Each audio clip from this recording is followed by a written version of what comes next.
One of the most hypocritical community when it comes to Africa and Africans is the African diaspora.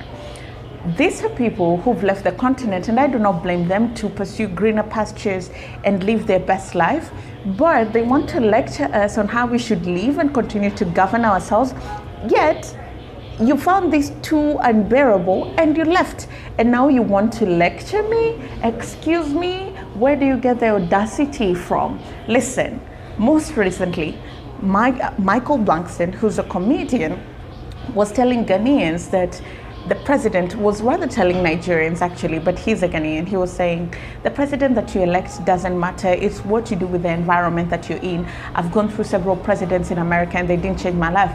And people are like, okay, but why did you leave? Why did you leave? You cannot compare America to Africa. And this just goes to speak of the hypocrisy of the diaspora community. You expect us to do better, but you know that the circumstances that we find ourselves in and the resources that we have at our disposal are not able to help us do better. That is the reason why you left. True or false? True or false? Hi guys, how are you doing? Welcome to another episode of Conversations with me, Ondiro Ganga. You can connect with me on social media at Ondiro Ganga on Facebook, Twitter, and Instagram. And if you'd like to watch more of my content, I do stories on diaspora relocation to Africa, you can head over to my YouTube channel at Ondiro Oganga. Now, I grew up in Kenya and I only have one auntie who's in America.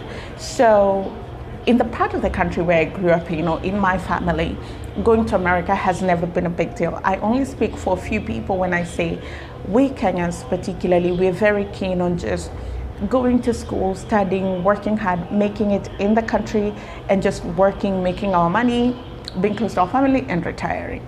That is me.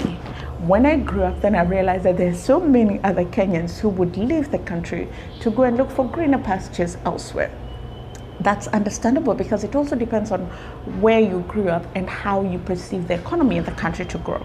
My husband is Ghanaian, and until I met him, I didn't understand how dire it was when people want to leave the country.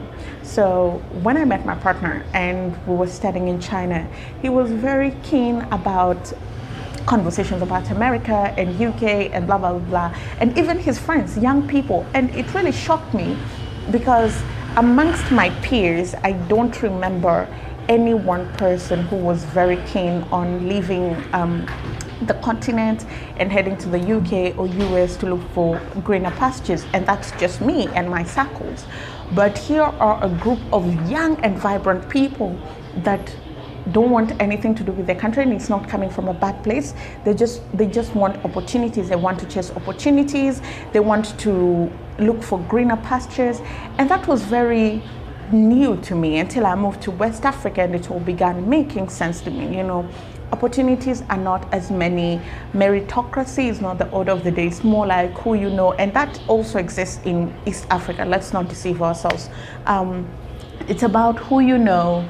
It's about how much bribery you can pay, and merit also exists in the system. Let us make that very clear. But it's just not easy for young people to be able to leverage on these opportunities. And so it makes absolute sense why people choose to leave. Up to there, we're in agreement. What I disagree with is once you've left, you jump on this high horse and you begin telling us how the system is broken and how we're not doing enough and how we are lazy and how we're enabling the system. And I'm like, isn't this the same system you ran away from? No, literally. Isn't this the very system that you ran away from? You fled the system. You left it behind because you could not take it anymore, right? There's this thing that when people move abroad, then they start telling us, you can make it from anywhere that you, weren't you the one who was in Abuja, Nigeria with us and you left to go to Germany? Why didn't you make it there? Why didn't you make it in Accra, Ghana? Why didn't you make it in Nairobi? You don't have to say anything if you don't have anything important to say. You do not necessarily have to invalidate other people's feelings and concerns. Young people on the continent are concerned. They're concerned about jobs. They're concerned about being able to survive. They're concerned about their security. They're concerned about their future. They're concerned about the political states of this country. Now, I don't know about you, but Africa politics influences policies, which influence the business environment, which in turn, in some way, will influence business. And businesses are the institutions that employ people, right? Now, Nigeria most recently went to elections, and Nigeria is it's the most populous country in Africa with a population of 200 million people, the biggest economy on the continent, but it has its own challenges, right? It has its own challenges, that's a given. Just like any other part of the world, every country has its own challenges. And this election was make or break, because Nigerian youth are fed up. Nigerian youth feel like they're not heard, they're not seen, and their welfare is not taken into account by the government. And if young people are not well represented, not heard, not seen, then they're going to be neglected, right? Policies are not going to favor them. Nigerians are some of the most brilliant, most hardworking business people you will ever meet. I have few Nigerian friends. Those people always thinking about business. They're hustlers. They go hard. My friend Okedi, when we are shooting, nothing else matters. It's just work, work, work. But how will these people be able to utilize their gifts and their abilities if the system is not suitable towards them? And Nigerian youth were leaning towards Peter Obi of the Labour Party, and they thought that his ideologies spoke to some of the issues that they cared about as young people. I think they had a sense of belonging with him. They felt seen, they felt heard. They thought, this is a guy who, once he assumes office, then our lives are bound to change. Not immediately, they're not expecting miracles, but you just need somebody who understands, who will put in place policies that are going to favor young people in terms of starting businesses, running businesses, cleaning up the system so that it's a little easier for young people to feel safe. I mean, unless you have amnesia, SARS is one of the things, and SARS and the strike and what happened is one of the things that has scarred Nigerian youth for life. So this election was not just any election, it was make or break for them. It was their moment of redemption, it was their time. And when I tell you that young people used all the tools at their disposal to come out and come out hard, they did. They were on social media, they were drumming up support for their candidate, and even on the voting day, if you're following it on international media, young people came out to vote in large numbers. Now, whatever happened, happened, and a different person was announced as president.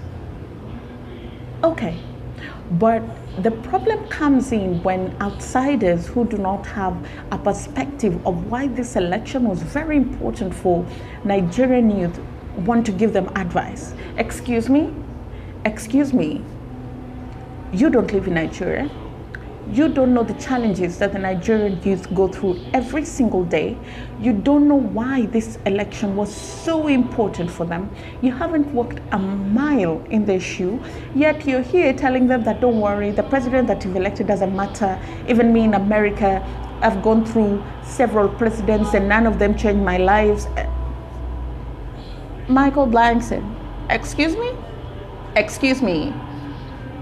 When Trump was elected into office, I remember very keenly watching news, and it was a young person actually who said, I think he was in his teen years, he said, I am not worried because I trust the system, right? He wasn't worried. Trump is just a figure in the system. The presidency is not the president, and the president is not the presidency.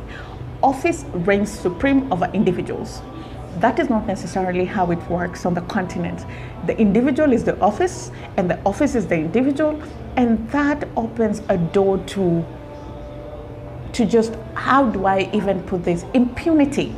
It allows impunity, and that's why it was very important for young people in Nigeria to put somebody who sees them and understands them in office, because they've suffered from impunity for years and years and years.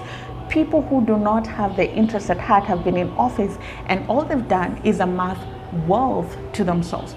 If you don't have energy and you have to depend on fuel and generators, how are you going to run a business? If the business environment is not favorable and there are new taxes every single day, how are you going to run business? If you're a business person and the Nigerian passport does not have a good ranking because the government is not doing anything to improve bilateral, multilateral relationships and diplomatic relations with other countries, how are you going to travel and get stock for your goods, right? You live in America where systems work. It has its challenges, but there's a reason why America is like the dreamland, because the way the systems are set up and structured, to a large extent, they work, and sometimes they work in your favor. That's the reason why you're successful in America. That's why many Black Africans go to America, and if they play their cards right, they work hard, they put their head down, in 2, 3 years, 5 years, they calm down and they look successful by African standards. They can build a house, start a business for their families, and live a comfortable life. So you left, went to a place where systems work in your favor, and you're able to build yourself up and build a life for yourself. And you're telling me, who's fighting for a better system, that, oh, the system doesn't matter, oh, it doesn't matter, don't worry, just keep working hard. Where did hard work get you on the continent? How far did it get you? Mr. America, I'm talking to you. How far did your hard work get you that you decided that I have to leave this place and go to America, right? I am not against anybody living.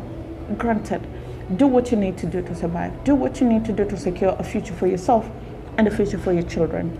But do not judge young people and do not try to give them woke advice when you don't know half of the challenges that they're grappling with. You understand?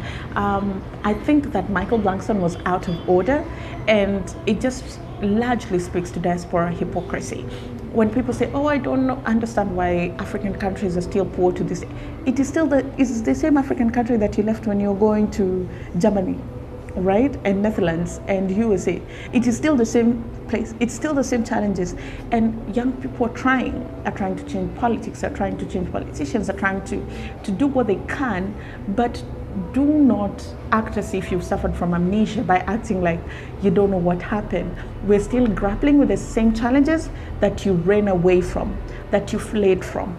And we don't judge you and we don't blame you, because we can appreciate the fact that you want a better life for yourself and your children, but do not act as if you were unable to survive here and you left. So let those of us who are left here do what we need to do. What you can do is extend grace. But if you can't understand why we do what we do and fight so hard for what we fight for, better say nothing than try to give us woke advice. Because listen, you can't be woke. You haven't earned that privilege yet. Be woke in America, but for as long as you want to talk about Africa, you are African first and you understand the challenges that the African continent goes through, and there's no place for wokeness. Absolutely none. At least not at this time. Did I touch a nerve? Well, I hope I did, because this was something that we really needed to discuss and just get it out of the way.